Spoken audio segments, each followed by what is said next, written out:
Time to talk about James Franklin's news conference with the media. Yep. A little bit of news with Penn State prepping for what should be an interesting game Saturday at home against Iowa. Night kick, 7:30, I believe. Just a couple of some news on some players. One, Deshaun Hamilton. I think both of us were Astros fans. He didn't really play in the first quarter, I don't believe. Right. Came in the game in the second quarter, dropped some passes.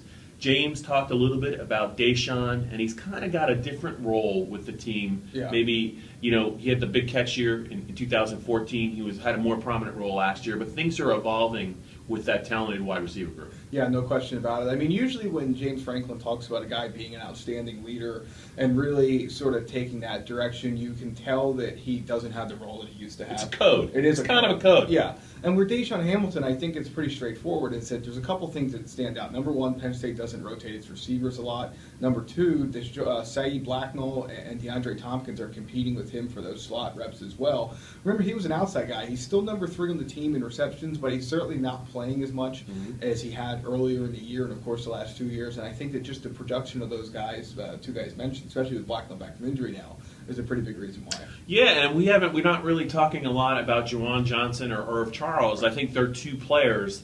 If they're given opportunities, they could probably make some plays as well. You saw Irv Charles in the Minnesota game. It's still I think his only catch here. Yep. Actually, he had one against Purdue late. I think Tommy Stevens threw him the ball late. But I mean, it's a crowded house in the receiving in the receiver picture at Penn State. And I hate to say it, but much like Geno Lewis last year, there's only so many passes to go around. If Trace is going to complete 15 balls, well, Chris Godwin's going to get his, Mike Gesicki's going to get his. They're going to try and get the ball to Saquon Barkley out of the backfield. So you're probably seeing his role shrink, but he wasn't suspended. Right. But speaking of suspensions, Curtis Cothran, who's a 3-technique defensive tackle, you didn't see a lot of him in the first month of the season. He's playing now in Sean Spencer's rotation, but there was a reason why you didn't see a lot of Curtis Cothran. Yeah, he was suspended for the first 4 games, program decision. James Franklin was asked if he wanted to elaborate on that. He did not.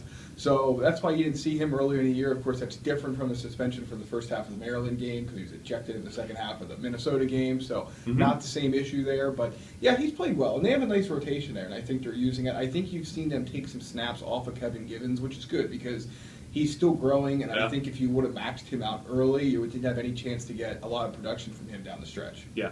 One more note, this on the offensive side. James was asked about Paris Palmer, who's been the left tackle for the last 2 games and also the second half of the Maryland game after Andrew Nelson got hurt. Matt Limerover, the offensive line coach, had a decision to make. Instead of keeping Brendan Mann on the left side, they moved him to the right tackle spot where he's played very well, and they put Paris Palmer at left tackle. James was asked about Paris's improvement, and he had an interesting, I think, response to that, saying he did improve, but he said Paris's improvement is probably tied more to Trace McSorley. Yeah, no question. Yeah, he said that with Matt Limerover, Paris Palmer certainly has taken a step forward, but there's still, this is a guy that really wasn't all that big when he got here, really wasn't all that technique sound when he got here, and that's a hard thing to just cure overnight. And so he has improved, but James Franklin made some pretty obvious points. Number one, Trace McSorley can move around the pocket, and that negates not just a lot of any mistakes that Paris Palmer makes, but the group as a whole. And then you talk about, of course, the offense that Joe Moorhead runs, and you put those two things together, and certainly some of the improvement, statistically at least, is tied to that as much as any one guy has improved as well. Yeah, you watch what typically gives Paris trouble is speed rushers around the outside. Sometimes the footwork's not there. Playing the left tackle, he sees a lot of good athletes. Usually the best pass rusher is aligned on that side. And you saw in the Ohio State game, or at least I think you and I saw, there were times when Paris got beat. But Trace McSorley was able to step up into the pocket or move around, avoid trouble. And as a result, the last couple of years we've been talking about all the sacks. Historic sack numbers because Christian Hackenberg was getting hit. Well, the offensive line's better, but also they have a quarterback in Trace McSorley